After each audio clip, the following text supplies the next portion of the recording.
Hi friends, నేను మీ solid bye. Srikakulam జిల్లా ఇచ్చెర్ల మండలంలో మారుమూల తీర ప్రాంత మత్స్యకారు గ్రామం మాది. మా మత్స్యకారు గ్రామానికి గత సంవత్సరం ప్రస్తుత సీఎం గారు వచ్చి మీకు జెట్టి ఒక సంవత్సరంలో పూర్తి చేస్తానని హామీ ఇచ్చారు.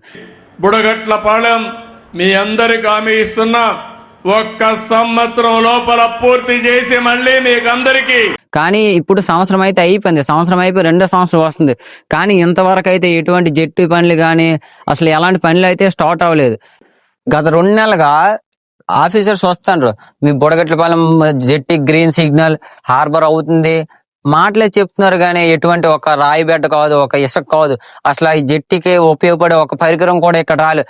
పోయిన పాత ప్రభుత్వంలో మిషన్లు కూడా పట్టుకెళ్ళిపోయారు. పోయిన గవర్నమెంట్ లో వేసిన రాళ్లు మాత్రమే కనిపిస్తున్నాయి. వాళ్ళ గవర్నమెంట్ ఏమైందంటే పనులు స్టార్ట్ చేయగా ఎలక్షన్ రావడంతో పనులు అయితే మధ్యలో ఆపేయడం జరిగింది.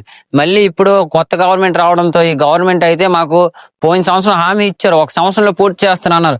కానీ ఇంతవరకు అయితే ఎటువంటి పనులు పూర్తి అవ్వలేదు. ఇదే బుడగట్లపాలెంలో జెట్టి పూర్తి అయితే ఎటువంటి ప్రయోజనాలు ఉన్నాయో ఇక్కడ స్థానికులు ఉన్నారు, స్థానికులను అడిగి కొనుక్కుందాం. ఏంటంటే రాంబాబు, మీరు ఇక్కడ ఎన్ని సంవత్సరాలుగా చేస్తారు? మేము 25 సంవత్సరాలు అవుతుంది. మరి మీకు జెట్టి అవుతుంది అన్నారు కదా, ఇంకా జెట్టి కోళ్ళు అయ్యేటోటి కనిపించలేదు. అయిపోయలేదు, జెట్టి అవుతుంది అంటారా?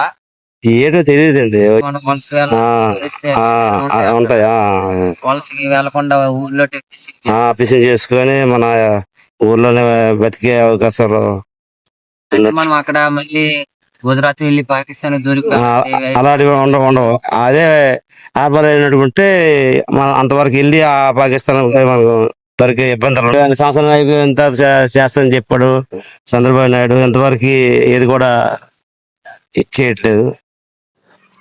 ఇదే బూడగట్లపాలెం గ్రామంలో ఫిషింగ్ హార్బర్ అనేది పూర్తి అయ్యింది అంటే శ్రీకాకుళం జిల్లాలో మొత్తం 128 మత్స్యకారు గ్రామాలు, 25,579 మత్స్యకారు కుటుంబాలు.